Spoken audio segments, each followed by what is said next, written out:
Hello，大家好，我是志奇，欢迎回到志奇机器，每天给你观点多元的时事分析。如果你不想错过各种时事和生活议题的讨论，记得按下订阅，开启小铃铛哦。那今天就让臀部符和大家一起来聊聊香港为什么越来越暴力吧。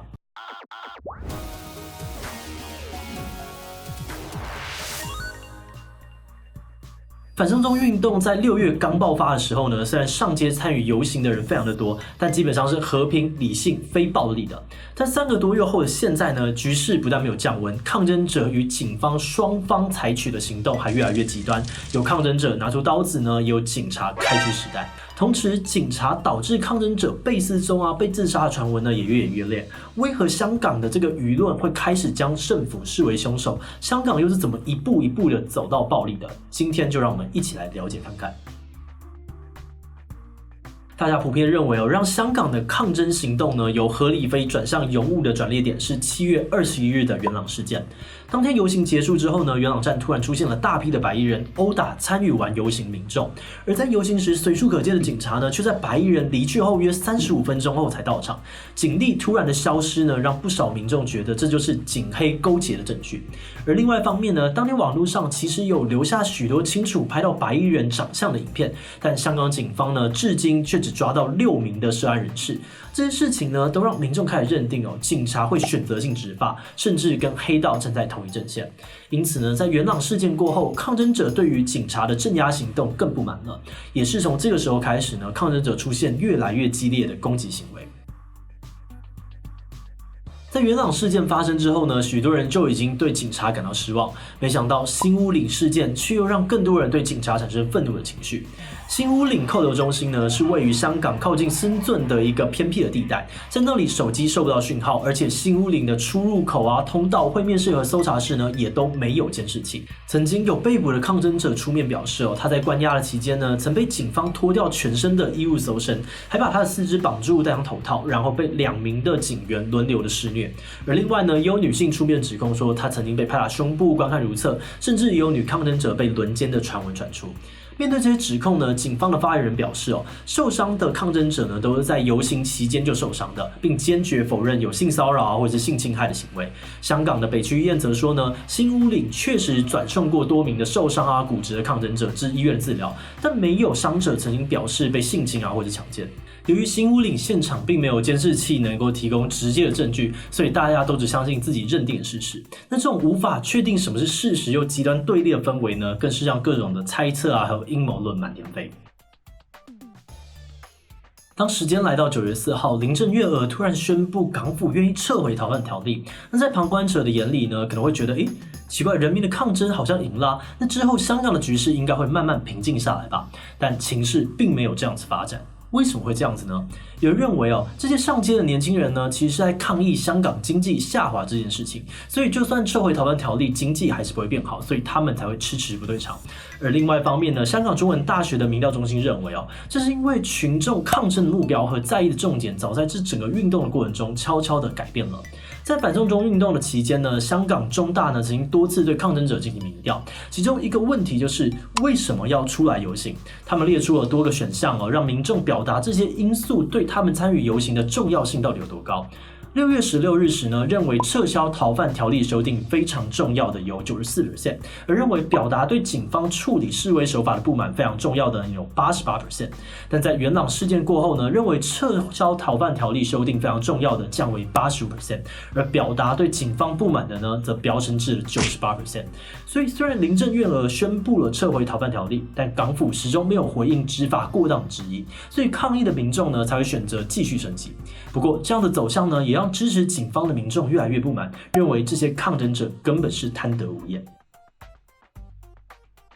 反送中运动里呢，冲突急速升高的期间大约是8到9月。部分抗争者上街时呢，会开始携带一些武器，丢掷汽油弹，并在港铁的出入口或者街道上纵火。在 BBC 的采访当中呢，就有一名前线的警察表示说，目前示威者的武力前所未见，那些砖头、铁棍、雨伞会从正面飞过来，而他们就算有盾牌，也不代表不会受伤，他们也怕受伤、怕死。那他还指出很多人都以鸡蛋和高墙来比喻抗争者和警察的关系。但这名警察认为呢，示威者早就不是鸡蛋了。他说，他们的砖头击中我的同僚，你叫我们怎么忍？而在政府的立场上呢，也会觉得我不是已经先退一步了吗？为什么你们还在抗争呢？在难以理解抗争者为什么不退的情况下面呢，就有许多的谣言传出，例如抗争者就是想要港独，或是一定有外国势力在帮助这些抗争者颠覆国家。也因此呢，许多支持港府还有香港警察的这些建制派民众呢，就会理所当然的把抗争者呢都视为藐视法律的暴民或是敌人。而举例来说，在警察没有核准集会的情况下面呢，民众上街游行其实就是违法。因此，建制派认为呢，警察镇压这些非法的集会本来就是合情合理，就算使用了过分的手段，也是为了要维护香港秩序。因此，以暴制乱呢，是让香港能尽速恢复平静的必要之恶。那也因此他们会对国际间同期香港抗争者的风向感到愤怒，更觉得都是这些外国的势力呢在煽动，也觉得这些人都双重标准，一边指责警方的暴力呢，一边却无视于抗争者的暴力。那当我们理解了建制派民众的想法之后呢，确实得好好想想为什么在舆论中抗争者的暴力常常被忽视，但警察的暴力却总是被放大呢？首先，有许多人分析群众这种双重标准的情形，其实跟政府的态度很有关系。例如，中大的教授李立峰呢，就曾经对部分的抗争者进行深度的访谈，他们大多都承认曾对一些激烈的抗争行动呢感到困惑，但随着运动的发展呢，警报的提升，政府的不回应，他们开始理解接受前线抗争者的行动，甚至对纵火焚烧杂物或使用汽油弹都不太反感。也就是说，当政府一直不回应市民的诉求时呢，抗争者使用更高程度的武力，就会变成一件是可以理解的行为。而再来，我们也认为这可能跟角色定位有关。在运动中，大家虽然会将抗争者视为一个群体，但通常也会认为呢，他们每一个人都是代表着自己的自由意志而上街的。那既然每个人都是不同的个体，那做出不同的选择也是很正常的事情。所以，就算有抗争者做出了一些极端行为，大家也不一定会认为这个就是整个运动的全貌。但警察却难以获得这样子的宽容。对民众来说呢，警察就是国家机器的象征，而每一个警察的所作所为呢，都代表着这整个群体甚至是政府的态度。所以一旦警察越界了，但没有人被究责，政府也没有出声音，大家就会特别的生气，甚至会觉得很害怕。而此外呢，这也可以从法治社会的角度来解释。有一名台湾的警察呢，就曾经回应过这种双重标准的质疑。他说，很多人都质疑他为什么只转贴警察打人的画面，却无视抗争者的暴力。他回应说，抗争者违法砸店打人，这确实都是错的，所以他们会受到法律的制裁，而警察也可以抓他们。但警察违法的时候，有谁可以主持正义呢？他认为警民信任的崩溃呢，才是一切问题的根源。这就像我们很难认同强盗去调查银行抢案，因为守法的警察才有公信力，所以要是他们的违法行为没有得到处理，那公权力就势必会不断的遭到质疑。我们认为香港会走到现在的局面呢，跟警察权力有没有办法被约束有很大的关系。但说到警察，就有很多支持香港港警的这些人呢，会拿美国来举例，说如果在美国有这样的暴动，这些暴徒早就被开枪了。确实，在美国，如果抗争者使用的武力足以威胁到警察的生命安全的话呢，美国警察是有权对示威者开枪的。但同时，美国在合理的执法权跟过度使用武力之间呢，也有明确的法律界限。举例来说，在2011年占领华尔街的示威活动中呢，有一名抗争者和警方对骂的时候，被警方摔倒在地，并以警棍重打他的腿部。事后呢，警方被判过度使用武力，而这名抗争者呢，也获得了约台币75万元的赔偿。所以在美国的抗争活动中呢，警察与示威者双方都清楚的知道，如果自己越线了，那该面对的风险还有责任，而这就是法治精神的展现。那当我们把焦点移回到香港，我们会一直发现林郑强调香港的法治是不容被破坏的，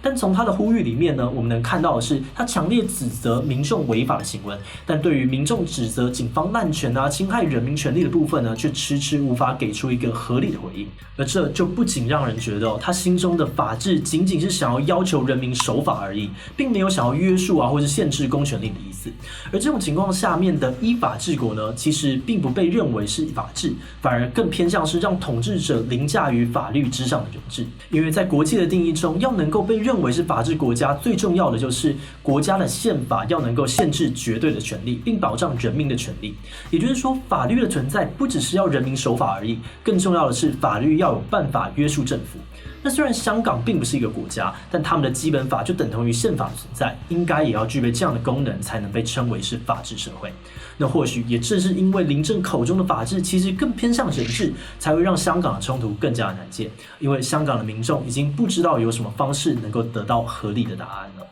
而在对立这么严重的情况下面呢，港府还动用了紧急法来颁布禁蒙面法，等于是进一步的限缩了民众的权利，并且扩张了警察的权利，而可跟大家所期待的呢完全背道而驰。所以香港冲突会加剧，好像也不意外，除非港府呢或是民众有一边愿意做出明显的改变，不然我想这个冲突可能还是会继续下去的吧。最后，我们想问大家，你对于抗争者的暴力有什么看法呢？当和平抗争没用的时候呢，暴力就成为了可理解的手段。B，暴力就是违反法律的行为，没有合理化的借口。C，就算暴力抗争可以被理解，但还是必须设有底线，不能够伤及无辜。D，暴力若失控呢，反而会给解放军镇压的理由，不该饮鸩止渴。最后，如果你有其他的答案或是意见，欢迎留言告诉我们。那如果你喜欢今天的影片，欢迎分享出去，让更多人知道为何香港越来越暴力。此外呢，也可以点击这个地方看看反送中追击令。那么今天的这期就到这边告一段落，我们明晚再见喽，拜拜。